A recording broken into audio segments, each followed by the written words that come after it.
അവനവൻ്റെ കഥയിൽ അവനവൻ തന്നെ ഹീറോ. ഷെമ്മിയുടെ ലോകത്ത് ഷെമ്മി തന്നെയാണ് ഹീറോ.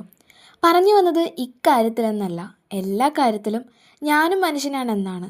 എല്ലാം തികഞ്ഞവനെ ഈ പുസ്തകത്തിൽ തപ്പി വെറുതെ സമയം കളയരുത് എന്നൊരു ആമുഖത്തോടു കൂടി ആരംഭിക്കുന്ന ഒരു പുസ്തകം. ചെറിയ ചെറിയ സംഭവങ്ങൾക്ക് പോലും വലിയ മാറ്റം വരുത്താൻ ശക്തിയുണ്ടെന്ന് കാണിച്ചു തരുന്ന ഒരു പുസ്തകം.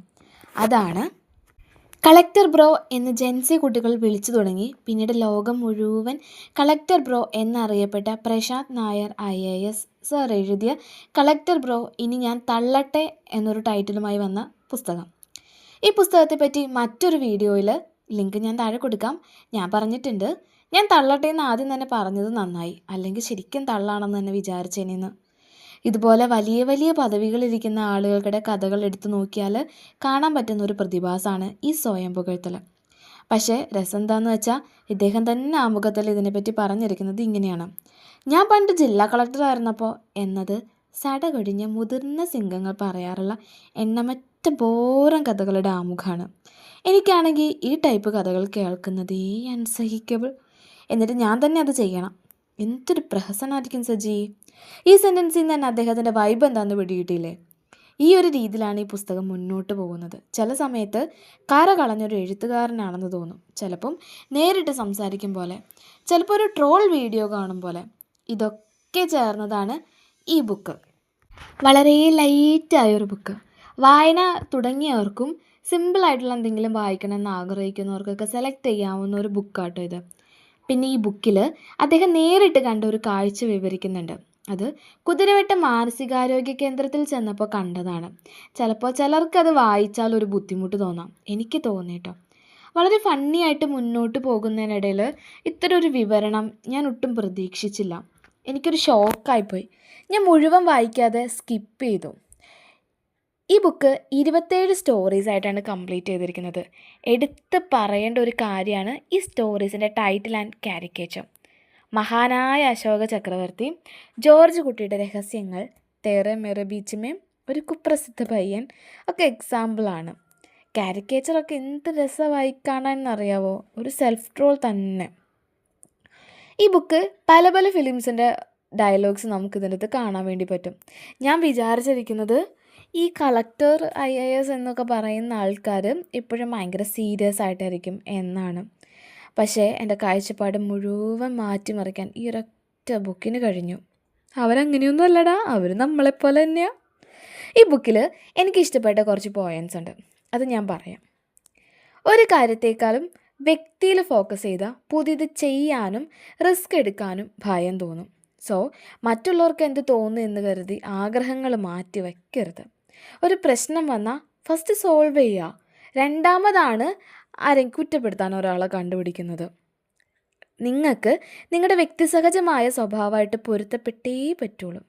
അവയിൽ ചിലത് മികച്ചതായിരിക്കും, ചിലത് അത്ര നല്ലതായിരിക്കില്ല. സ്വയം നിരീക്ഷിക്കുന്നിടത്താണ് തുടക്കം. നല്ല ഘടകങ്ങൾ ഉപയോഗിച്ച് ദുർബലതകളെക്കുറിച്ച് ബോധവാനാവുക. മനുഷ്യരുടെ ഉള്ളിൽ സഹജമായുള്ള സഹാനുഭൂതിയും ആർദ്രതയും ഉണർത്തിയാൽ ക്രമസമാധാന പ്രശ്നങ്ങൾക്ക് പോലും പരിഹാരം കണ്ടെത്താൻ വേണ്ടി പറ്റും. നല്ല രീതിയിൽ വികസിച്ച നർമ്മബോധം ബുദ്ധിയുടെ ഉയർന്ന രൂപങ്ങളിലൊന്നാണ്. തമാശ പറയുന്നവരുടെ അഭിപ്രായങ്ങളിൽ കാമ്പുണ്ടാവും. മനസ്സ് ക്ലിയറായി വെക്കുന്നതാണ് ഏറ്റവും വലിയ കാര്യം. അതാ നിങ്ങളെ കാഴ്ചയിലും ഹൃദയത്തിലും ചെറുപ്പാക്കും. ഇഷ്ടമല്ലാത്ത രീതിയിൽ പെരുമാറിയാൽ 24 മണിക്കൂറത്തേക്ക് തിരിച്ച് റിയാക്ട് ചെയ്യരുത്. വിശപ്പ് വല്ലാത്തൊരു വികാരമാണ്, അനുഭവിക്കുന്നവന് മാത്രം മനസ്സിലാകുന്ന വികാരം. എനിക്ക് വിശക്കണു എന്നൊരാൾ പറഞ്ഞാൽ അതിലും വലുതല്ല മറ്റൊന്നും. സ്വന്തം അനുഭവങ്ങളേക്കാൾ സൃഷ്ടിച്ചെടുത്ത പ്രപഞ്ചത്തിനുള്ളിലാണ് നമ്മുടെയൊക്കെ ജീവിതം. ജീവിത വീക്ഷണങ്ങളാകട്ടെ പരിമിതമായ ജീവിത അനുഭവങ്ങളുടെ അടിസ്ഥാനത്തിലും. ആരുടെയും അനുഭവങ്ങൾ മുന്തിയതോ മികച്ചതോ അല്ല, അത് സാഹചര്യങ്ങളുടെ ഫലം മാത്രമാണ്. കുഞ്ഞുങ്ങളുടെ മനസ്സിലേക്ക് നൂറുകണക്കിന് തെറ്റിദ്ധാരണകളും മുൻവിധികളുമാണ് സമൂഹം കുത്തിവയ്ക്കുന്നത്. ലക്ഷ്യമല്ല, യാത്ര തന്നെയാണ് നമ്മളെ സമൃദ്ധരാക്കുന്നതും മനുഷ്യരെന്ന നിലയിൽ പരിവപ്പെടുത്തുന്നതും. ലക്ഷ്യത്തിലെത്താൻ തിരക്ക് പിടിക്കുന്നത് വലിയ മിടുക്കൊന്നുമല്ല. ഒന്ന് ആലോചിച്ച് നോക്ക്. മനുഷ്യജീവിതം എന്ന യാത്രയുടെ ആവേശം യാത്രാവേളയിൽ മാത്രമേ ഉള്ളൂ. ലക്ഷ്യസ്ഥാനം പൂർണ്ണ വിരാമമാണ്, മരണമാണ്. കാരുണ്യത്തോടെയും ആർദ്രതയോടുമുള്ള നിങ്ങളുടെ ഒരു പ്രവൃത്തിക്ക് ഒരു വ്യക്തിയുടെ ജീവിതത്തെ അടിമുടി മാറ്റാൻ ശക്തിയുണ്ട്. ആ ജീവിതം മറ്റാരുടേതുമല്ല, നിങ്ങളുടേത് തന്നെയാണ്.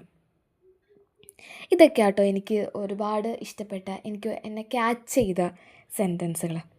എല്ലാം പറഞ്ഞു, പക്ഷേ ഒരു കാര്യം മാത്രം വിട്ടു. അതാണ് ഈ കഥയുടെ ആത്മാവ്. കോഴിക്കോടിൻ്റെ ഹൃദയമായ കുതിരവട്ടം മാനസികാരോഗ്യ കേന്ദ്രത്തിൽ ഇദ്ദേഹത്തിൻ്റെ നേതൃത്വത്തിൽ നടത്തിയ പ്രവർത്തനങ്ങൾ ആരുടെയും കണ്ണ് നനയിക്കുന്നതാണ്.